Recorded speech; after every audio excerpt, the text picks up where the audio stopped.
So there's a misconception regarding Bitcoin and other crypto-based, non-security token-based hedge funds, and that is that CPO or commodity pool operator registration is required. A CPO, commodity pool operator, is required to register with the CFTC and FA when it deals in commodity interests. And Bitcoin has been a commodity, according to the CFTC, since 2015.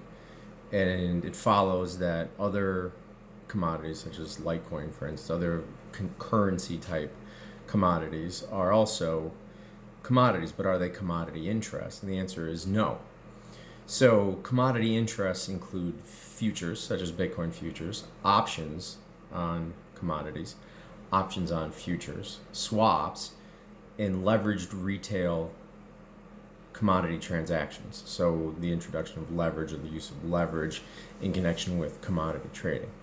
So if you have a hedge fund and that fund is set up only to trade spot price Bitcoin, right, and not trade the futures contract, not trade options, and otherwise not offer trade leveraged Bitcoin, right, engage in leveraged Bitcoin transactions, then you're not trading in commodity interests, and therefore you're exempt from registering as a CPO.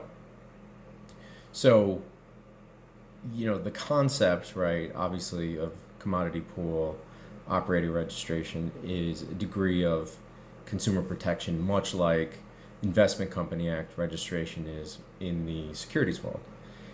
But again, it only deals with these futures, options, and leveraged transactions, which carry with it a great deal of risk versus just trading commodities. So if you could draw the comparison to the quote unquote real world, right, if you were just trading spot oil and not engaging in any futures contracts or options on futures or using leverage to buy and sell barrels of oil, you're also exempt from registering as a CPO.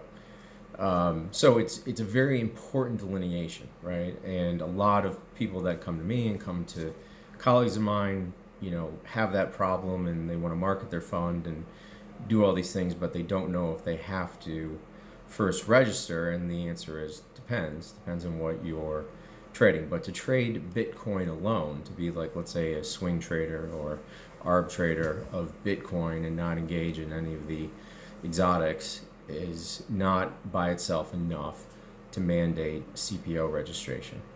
So that's my quick take, and it's an important delineation because obviously CPO registration requires not only the registration function but certain licenses to be held by the promoters of the fund.